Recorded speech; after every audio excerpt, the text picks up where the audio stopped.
తెలంగాణ ముఖ్యమంత్రి రేవంత్ రెడ్డి ఈరోజు టీఎస్పీఎస్సీకి సంబంధించినటువంటి సమీక్షా సమావేశం నిర్వహించిన నేపథ్యంలో గతంలో టీఎస్పీఎస్సీ ప్రక్షాళన చేస్తామని, అలాగే గ్రూప్ 1, గ్రూప్ 2 లీకేజీ వెనక కేటీఆర్ హస్తం ఉందంటూ కూడా రేవంత్ రెడ్డి ఆరోపణలు చేసిన నేపథ్యంలో ఈ సమీక్షా సమావేశంలో నిజంగా గత ప్రభుత్వంలో జరిగినటువంటి అవినీతిని, అవకతవకలను రేవంత్ రెడ్డి శ్వేతపత్రం రూపంలో బయటికి తీసుకురాబోతున్నారా? ఒకవేళ గనక నిజంగా అవినీతి జరిగుంటే గత పాలకుల మీద రేవంత్ రెడ్డి చర్యలు తీసుకునే అవకాశం ఉందా లేదా అనే అంశాలకు సంబంధించి మనతో మాట్లాడేందుకు ప్రముఖ సీనియర్ జర్నలిస్ట్ డివిఎస్ గారు మనతో ఉన్నారు. సార్తో మాట్లాడదు. సార్ నమస్తే అండి. నమస్తే అండి. సార్, రేవంత్ రెడ్డి అధికారంలోకి వచ్చిన తర్వాత, ముఖ్యమంత్రి అయిన తర్వాత వరుసగా ఒక్కొక్క శాఖలో సమీక్షా సమావేశాలు చేస్తూ వస్తున్నారు. ఆ శాఖలో జరిగినటువంటి అవినీతిని, అవకతవకలను శ్వేతపత్రం రూపంలో ప్రజలందరికీ తెలియజేస్తూ వస్తున్నారు. ఈరోజు టీఎస్పీఎస్సీకి సంబంధించినటువంటి అంశం మీద సమీక్షా సమావేశం నిర్వహిస్తున్నారు. టీఎస్పీఎస్సీలో గతంలో అవకతవకలు జరిగాయని, అవినీతి జరిగిందని, గ్రూప్ 1, గ్రూప్ 2 పేపర్ల లీకేజీ అంశంలో అసలు కేటీఆర్ గారి హస్తం ఉందంటూ కూడా గతంలో రేవంత్ రెడ్డి గారు ఆరోపణలు చేశారు.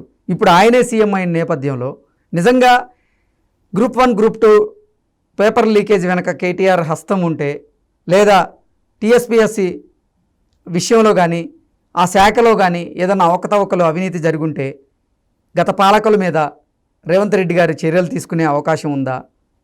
కేటీఆర్ గారి పరిస్థితి ఏంటి అంటే ఏం చెప్తారు సార్? టీఎస్పీఎస్సీ రివ్యూ ఈరోజు రేవంత్ రెడ్డి సమీక్ష బీఆర్ఎస్లో ప్రకంపనలు సృష్టిస్తోంది. భూకంపం వస్తుంది ఎక్కడ బీఆర్ఎస్లో. అంటే ఎటు తిరిగి ఎటు చుట్టుకుంటుందో ఏంటి, ఈ సమీక్ష ఎలా మారుతుందో. మనం జనార్దన్ రెడ్డి గారు రాజీనామా చేశారు. అవును, విద్యుత్ శాఖ టీఎస్పీఎస్సీ చైర్మన్ ఆయన రాజీనామా చేసినది కూడా వీళ్ళు యాక్సెప్ట్ చేయలేదు.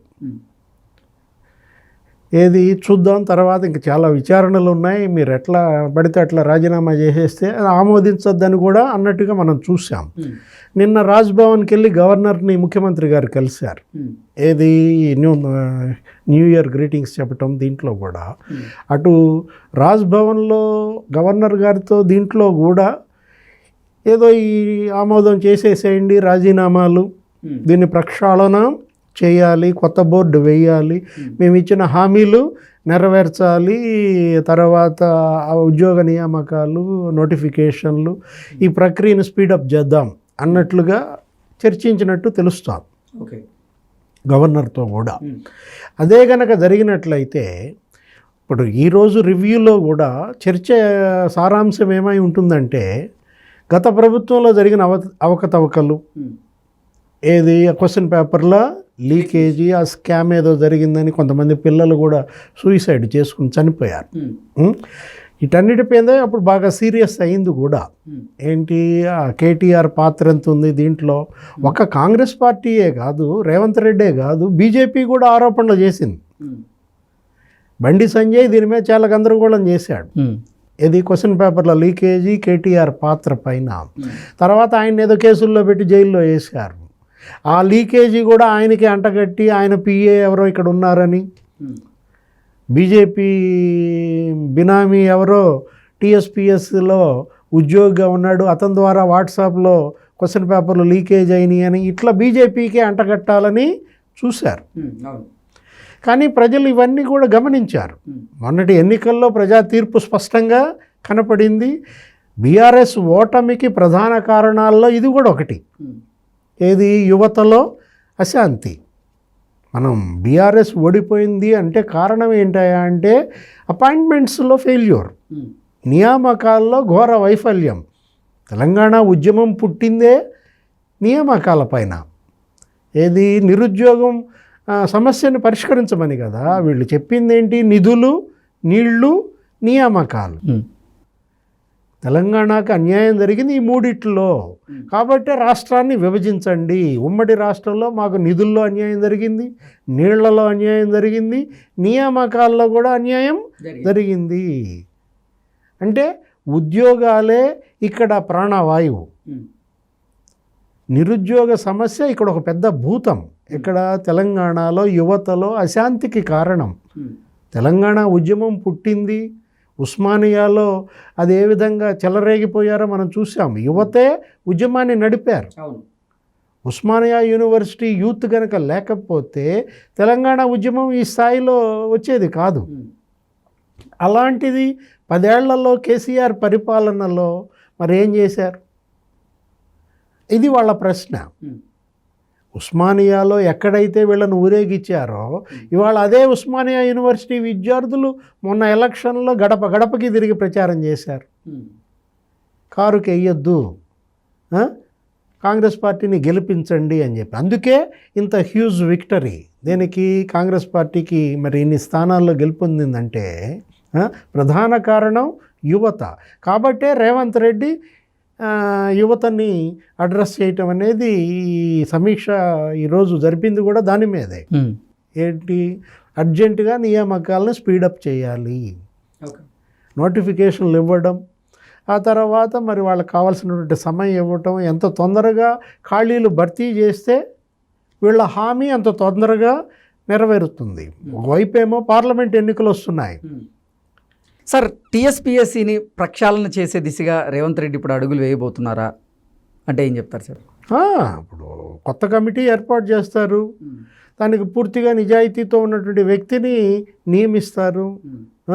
ఇప్పుడు కోదండరామ్ గారిని కూడా సలహాలు తీసుకుంటున్నారని మనం చూసాం. ప్రొఫెసర్ కోదండరామ్ పాత్ర కూడా రేపు రాబోయే దీంట్లో బలీయమైన పాత్ర పోషించే అవకాశం ఉంది. ఆయనకి ఏదో ఒక మంచి పోస్ట్ ఇస్తారని కూడా అంటున్నారు. టీఎస్పీఎస్సీ చైర్మన్గా ఇచ్చే అవకాశం ఉందని, లేదంటే మంత్రివర్గంలో స్థానం కల్పించే అవకాశం ఉంది రేవంత్ రెడ్డి చేసి. ఒక 3 స్థానాలు ఎమ్మెల్సీ వస్తున్నాయి ఖాళీ. పల్లా రాజేశ్వర టీఎస్పీఎస్సీ చైర్మన్ చేస్తారా? ఆయనకు ఒక అవగాహన ఉంది. ఆయన గతంలో యూత్ గురించి ఆయనకు టచ్ ఉంటుంది పూర్తిగా. నెట్వర్క్ అంతా ఆయన యూత్, అన్ని శాఖల మీద కూడా ఆయనకి సంపూర్ణమైనటువంటి అవగాహన ఉంది. అవునా, కాబట్టి కోదండరామ్ గారి సేవలను కూడా వినియోగించుకునే అవకాశం ఉంది. ప్రక్షాళన తథ్యం అది కూడా పార్లమెంట్ ఎన్నికల్లోపే. ఎందుకంటే రేపటి పార్లమెంట్ ఎన్నికలే లిట్మస్ టెస్ట్ రేవంత్ పరిపాలనకు. ఇప్పుడు మొన్న 2 హామీలు 2 రోజుల్లో నెరవేర్చాడు 6 గ్యారంటీల్లో. మిగతాయి కూడా 4 గ్యారంటీలు 100 రోజుల్లో చేసేస్తానని అన్నారు. ఆ నెరవేర్చిన 2 గ్యారంటీల్లో ఒకటేంటి, మహాశక్తి. ఏదది, ఆర్టీసీ ఉచిత బస్సు ప్రయాణం. జనం వెల్లువెత్తుతున్నారు, బస్సుల్లో కూడా కొట్టుకుంటున్నారు సీట్ల కోసం. ఇప్పుడు ఈ మహిళల ఓట్ల బ్యాంక్ ఈరోజు కాంగ్రెస్కి ఇవాళ బలమైన ఓట్ బ్యాంక్ అవుతాను. ఒక్క స్కీమే రేపొద్దున పార్లమెంట్లో గేమ్ చేంజర్. ఇనానిమస్గా ఈ మహిళలంతా ఎవరికి ఓటేస్తారు? కాంగ్రెస్కే. కాబట్టి అటు మహిళల నుంచి వచ్చిన ఓట్ బ్యాంక్ సద్వినియోగం చేసుకోవటం, ఇంకా వాళ్ళకి ఇచ్చిన హామీలు నెరవేర్చడం. అంటే మహాలక్ష్మి స్కీమ్లో భాగంగా మరో అడుగు ముందుకు వేయబోతున్నాడు రేవంత్ రెడ్డి. మహిళలకి 2,500 రూపాయలని వాళ్ళ అకౌంట్లో జమ చేసే విధంగా కూడా ఆయన అడుగులు వేయబోతున్నాడు అంటూ కూడా ఒక వార్త ఈరోజు సోషల్ మీడియాలో చక్కర్లు కొడుతూ ఉంది. అంటే లోక్సభ ఎన్నికలు దగ్గర పడుతున్న నేపథ్యంలో మహిళల్ని ఆకట్టుకునేందుకే ఆ మహాలక్ష్మి స్కీమ్లో భాగంగా ఇది కూడా తెర మీదకి తీసుకొచ్చారా తొందరగా అంటే ఏం చెప్తారు సార్? బుల్లెట్ స్పీడ్తో వెళ్తున్నాడు రేవంత్ రెడ్డి. ఒక రకంగా చెప్పాలంటే బుల్లెట్ ట్రైను నరేంద్ర మోడీ ఇంకా ఇచ్చాడో లేదో కానీ రేవంత్ రెడ్డి మాత్రం బుల్లెట్ ట్రైన్ కన్నా ఇంకా స్పీడ్గా వెళ్తున్నాడు. ఎందుకంటే పార్లమెంట్ ఎన్నికలు అలా తరుముకొస్తున్నాయి. ఇచ్చిన హామీలు నెరవేర్చటం, తన నాయకత్వ సామర్థ్యాన్ని రుజువు చేసుకోవటం, అటు పార్టీలో పట్టు పెంచుకోవటం, ఇటు ప్రజల్లో ఇమేజ్ పెంచుకోవటం, అధిష్టానం దగ్గర మెప్పు పొందటం. ఇది వాళ్ళ రేవంత్ రెడ్డి ముందున్నటువంటి టాస్క్. వీటికి పార్లమెంట్ ఎన్నికలే మనం లిట్మస్ టెస్ట్ అనుకున్నాం. పార్లమెంట్ ఎన్నికల్లో కాంగ్రెస్ని 10 నుంచి 12 స్థానాల్లో కనుక గెలిపించలేకపోతే అది రేవంత్ సీటు కిందకే ఎసరు వస్తుంది. అందుకే ఇప్పుడు మహిళల ఓట్ బ్యాంక్ మనం అనుకున్నది ఏది, ఆర్టీసీ ఉచిత ప్రయాణం, మినిమం 10 to 15% ఓట్లు అక్కడ పెరిగిపోతాయి. నెక్స్ట్ ఇప్పుడు మీరన్నది ఏంటి, 2,500 రూపాయలు ప్రతి నెల వాళ్ళ ఖాతాల్లో జమ చేయటం, మహాశక్తి ఆర్థిక సహాయం.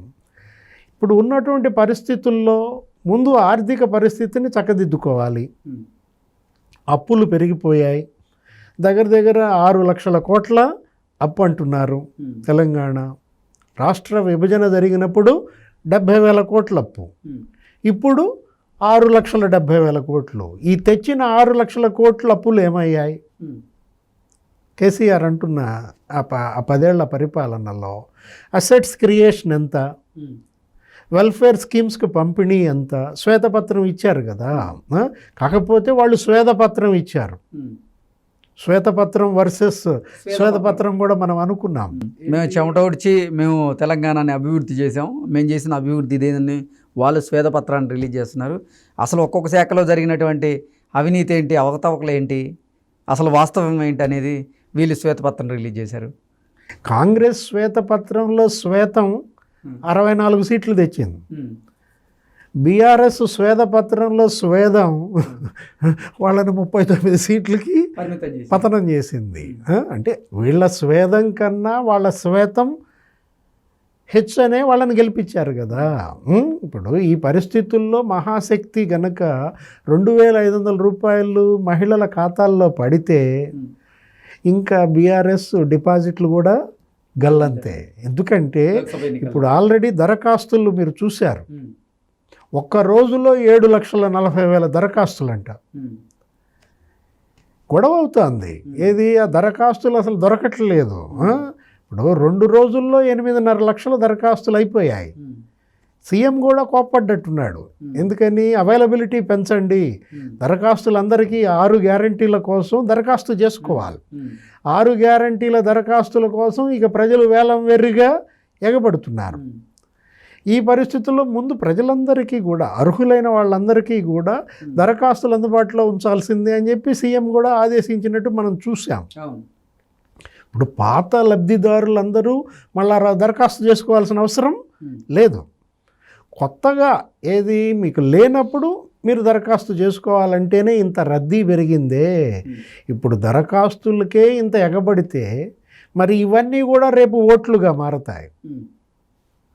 ఆర్టీసీ ఉచిత ప్రయాణం అది 10% ఓట్లు తెచ్చిపెడితే ఇప్పుడు ఈ నెలకి 2,500 రూపాయల మహాశక్తి ఇంకో 10% ఓట్లు కాంగ్రెస్ జల్లలో పడినట్టే.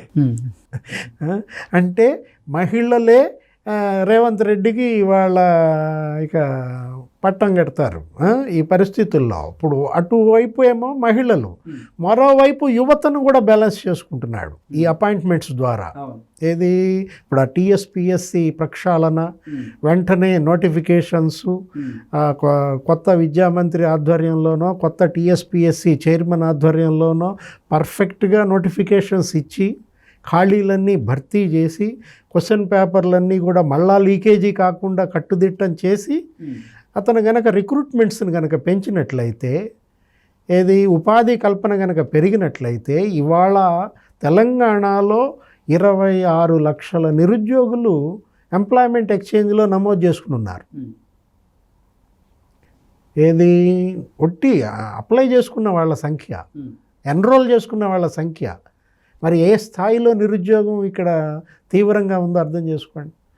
దాన్ని గనక అడ్రస్ చేస్తే, రిక్రూట్మెంట్ గనక తక్షణమే గనక జరిగితే, సైమల్టేనియస్గా కొంచెం దేశ విదేశాల్లో పర్యటించి ఇతర రాష్ట్రాలకు వెళ్ళి పెట్టుబడులు మళ్ళా రాబట్టి పరిశ్రమల స్థాపనకు గనక కృషి చేస్తే నీకు ఇంకా ఇబ్బంది ఉండదు.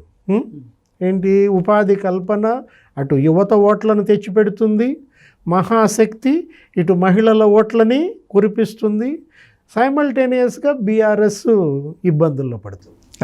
Okay sir, thank you so much. నమస్తే.